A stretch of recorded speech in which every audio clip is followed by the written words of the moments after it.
جس طرح ڈھال آپ کر دیتے ہیں جنگ میں برستے ہوئے تیروں کے سامنے، تو وہ تیر ڈھال سے ٹکرا کے گر جاتے ہیں اور آپ کو نقصان نہیں پہنچتا، تو روزہ بھی آتش دوزخ سے ڈھال ہے، جہنم کی آگ سے بچانے والا ہے۔ روزے دار کو اللہ کی خاص رحمت نصیب ہوتی۔ ایک حدیث میں آتا ہے کہ روزے دار کو دو خوشیاں نصیب ہوتی ہیں۔ ایک خوشی اسے تب ملتی ہے جب وہ روزہ کھولتا ہے، جب سارے دن کی بھوک اور پیاس کاٹنے کے بعد شام کے لمحے ہوتے ہیں اور پھر روزہ منزل تک پہنچتا ہے، تو کس مسرت اور خوشی اور سرشاری کے عالم میں روزہ دار ہوتا ہے کہ شکر ہے کہ اتنی لمبی اور اتنی سخت گرمی کے ماحول کی شدت کے باوجود اللہ تعالیٰ نے مجھے روح منزل کیا۔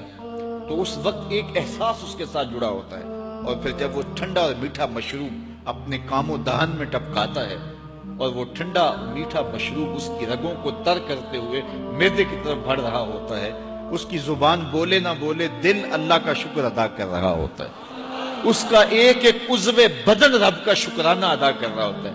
وہ ٹھنڈا اور میٹھا مشروب رگوں کو تر کرتا ہوا آگے بڑھتا چلا جاتا ہے، لیکن شکرانے کا وہ پیکر بن جاتا ہے۔ وہ ایک مسرت، ایک خوشی کا عالم ہوتا ہے کہ روزہ بھی نب گیا، سارے دن کی تکلیف بھی کٹ گئی، اور اللہ نے مجھے افطار کے لمحوں تک پہنچایا۔ فرمایا روزے دار کو ایک خوشی تب ملتی ہے جب وہ روزہ کھولتا ہے، وَفَرْحَةٌ عِنْدَ لِقَاءِ رَبِّهِ، اور دوسری خوشی روزہ دار کو تب ملے گی جب روزے کے صلے میں اللہ اپنا دیدار عطا فرمائے۔ بنی آدم کے جتنے بھی عمل ہیں 10 سے لے کر 700 گنا تک اس کا ثواب اولاد آدم کو اس کا دیا جاتا ہے۔ جتنا گڑ ڈالو اتنا ہی میٹھا، تو بعض کو 10 گنا، بعض کو 70 گنا، بعض کو 100 گنا، بعض کو 700 گنا، تو 10 سے لے کر 700 گنا تک بندے کے اعمال کا صلہ دیا جاتا ہے۔ لیکن میرے حضور نے فرمایا لیکن روزہ جو ہے اللہ فرماتا ہے وہ میرے لیے ہے، اور اس کا اجر میں خود عطا کروں۔ جب وہ خود عطا کرے گا تو کتنا عطا کرے گا؟ سخی اتنا بڑا ہو تو پھر کیا عطا کرے گا؟ بلکہ بعض نے اس کو عجزی بہی کی بجائے اجزا پڑھا ہے بصیغہ مجہول، کہ روزہ میرے لیے ہے اور اس کی جزا میں خود ہوں۔ باقی اعمال کی جزا جنت ہے، جنت کی نعمتیں ہیں اور بہت کچھ ہے، لیکن روزے کی جزا میں خود ہوں۔ اور جس کو وہ خود مل گیا پھر جنت میں مل گئی، جنت والا جو مل گیا پھر جنت بھی مل گئی، جنت کی نعمتیں بھی مل گئی۔ تو روزہ اللہ کی خوشنودی کا ذریعہ ہے، اس کی رضا کا ذریعہ ہے۔ تو خوش نصیب لوگ روزے کی برکتیں حاصل کرتے ہیں۔ اور ایک روایت میں آتا ہے جب رمضان المبارک کا آغاز ہوتا ہے اللہ اہل ایمان کو، اپنے بندوں کو محبت کی نظر سے دیکھتا ہے، اور اللہ جس کو محبت کی نظر سے دیکھ لے پھر اسے کبھی عذاب نہیں دے گا۔ اللہ اکبر۔ تو یہ روزہ دار کے لیے اللہ کی کرم نوازیاں ہیں، اللہ کی رحمتوں کے اجالے ہیں جو اس کے اوپر برستے ہیں۔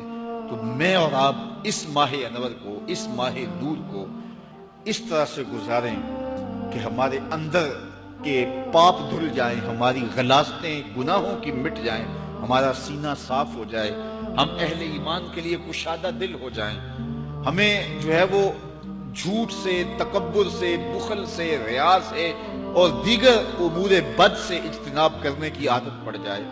روزہ جو سکھانا چاہتا ہے ہم وہ اس سے سیکھ لیں، اور روزے کی برکات ضبط نفس کی صورت میں ہمیں نصیب ہو جائیں، تو ہم روزے کے بعد بھی، ماہ سیام کے گزرنے کے بعد بھی ایک نئی زندگی لے کر، ایک تازگی لے کر، ایک نور و روشنی لے کر کے جو ہے وہ معاشرے کے، اسلامی معاشرت کے ایک اہم فرد کی صورت کے اندر جو ہے وہ سامنے آئیں۔ تو اللہ اس ماہ سیام کی برکتیں ہمیں نصیب فرمائے۔ ہر سال مہینہ آتا ہے، گزر جاتا ہے، ہم پورا مہینہ بھوک کاٹتے ہیں اور پھر وہاں کے وہاں ہی کھڑے رہتے ہیں، تو پھر ہمیں سوچنا چاہیے، لیکن اگر تبدیلی آتی ہے تو پھر شکریہ ادا کرنا چاہیے۔ آج کی اس تاریخ میں ہم عزم کر کے اٹھیں کہ ہمارا یہ ماہ سیام ہماری زندگی میں ایک سنگ میل ثابت ہوگا، اور ہم ایک نئے باغپن کے ساتھ، نئے عزم کے ساتھ یہ مہینہ گزاریں گے اور ضبط نفس سیکھیں گے اس میں۔